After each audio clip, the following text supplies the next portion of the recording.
What's up, guys? It's that Diecast guy back with another 2022 Diecast review. Today, I'm a bit behind, like I said on some of my reviews, so I'm going back and reviewing some cars that I haven't done yet from past shipments, rather than the new cars that are just now coming out, which I know is probably not the best idea for reviews and everything, but I do want to put these out there because I feel like these are easier to find right now than the new shipments. So, anyways, today we're taking a look at Alex Bowman's 2022 Ally car. There's a lot of problems with this car, and it's a bummer because this paint scheme is fantastic in person with its actual ice white kind of color.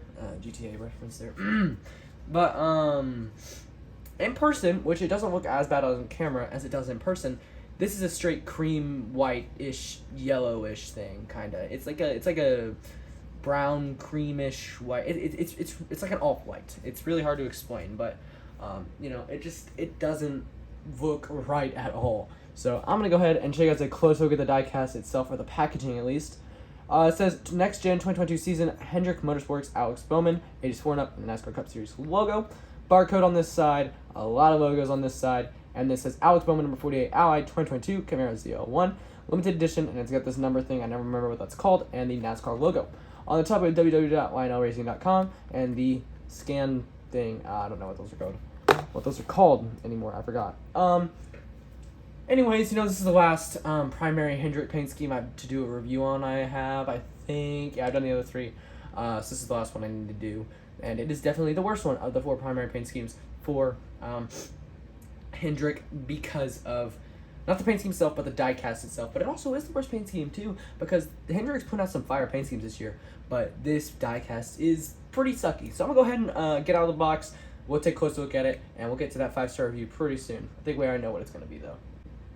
Alright, so I got the diecast out of the packaging, and I took a closer look at this car, and the cream white is the really only major problem with this car, but it's a pretty decent problem, because it's the whole paint scheme is mainly white, and instead of it being white in person, of course, it is a yellowish brown, like off-whitish cream color. It kind of looks like some of these streaks on this what I have here, back here, sort of, which is not a good thing. For white, you want it to look white, not like that. And I think I do have something white. Yes, here's something you can compare to it white.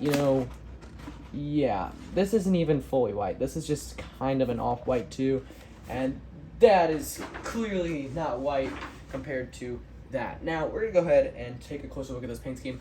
My diecast does have a few scuffs on it, which really ticks me off when this happens, because I've had a couple of diecasts so far this year already have scuffs on them when I just got them out of the packaging. One I can mainly remember is Kyle Larson's car.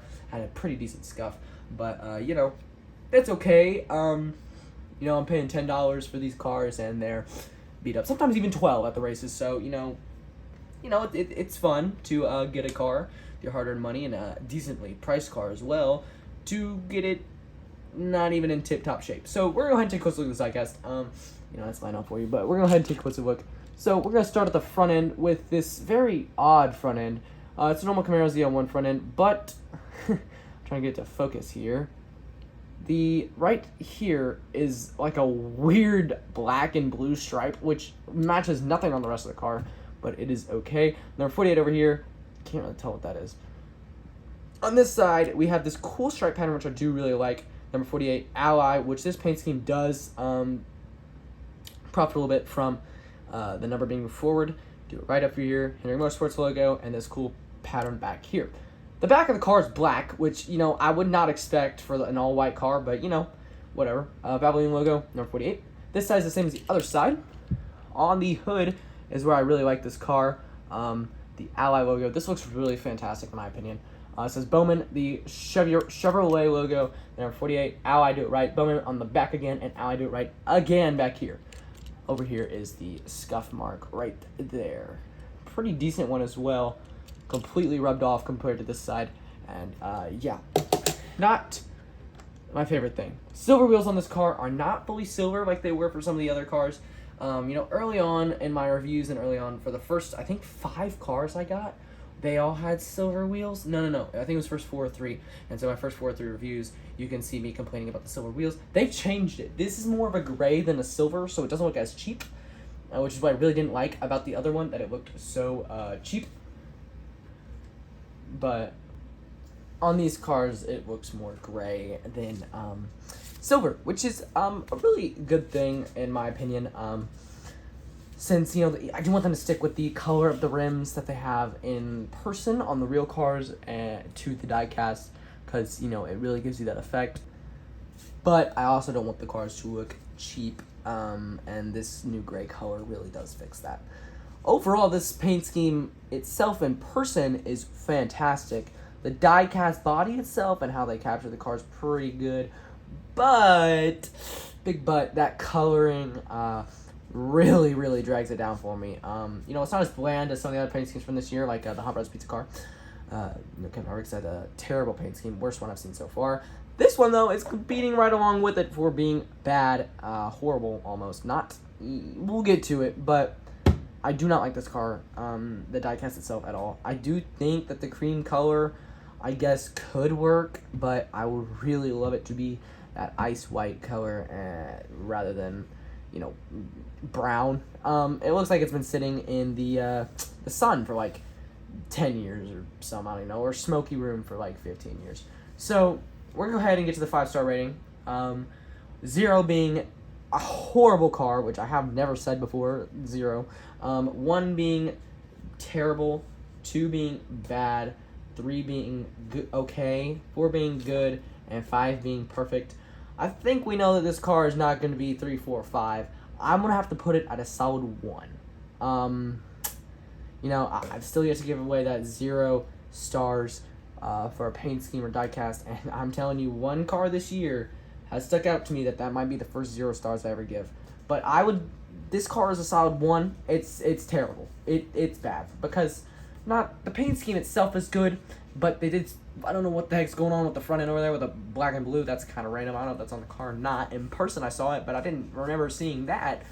But, you know, the only thing that really I don't like about this car is the cream white color, which I'm pretty sure a lot of people agree on. Yeah, I don't know why they did that. Like, you'd think that they would see it compared to other cars and know, oh, wow, that's kind of brown. That's a miscoloration. Let's not produce 10 million of these. Let's go ahead and go back and fix it. But no, they didn't. They just released it like this because they're lazy, which is also why half my cars are beat up. Which, you know, I mean, I love Lionel. They're a fine company, but what their production and their what do you call it? Their service, their customer service, not their customer service. Their customer service is fine, but their I don't know how to put it. I don't know how to word it. But basically that they take care of their product management, I guess you could say, is not very good. Their upkeep is not very good when it comes to diecast. They're releasing products that are not fantastic. Not only are they scuffed and beat up, their box is destroyed, but also sometimes cars like this are just completely miscolored, and the whole diecast itself is pretty much ruined. I don't have the 124 scale yet. I also don't have the diecast body yet, but I'm planning on getting both of them for this car, because I want to see if it's like this on all 3 like scales, I guess you could say. But I'm sure I could just look it up. But where's the fun in that, guys? We have money to blow anyways. Well, I do. Just kidding. Nobody has any money to blow. I'm broke. But, you know, what's the point, you know, than just spending your hard-earned money on random diecasts, because, you know, it's fun. Yeah, these have driven me broke. But it's okay, you know. Charge you $10, $15, $100. Actually, the Chris Buescher Bristol win. Solid, what is that?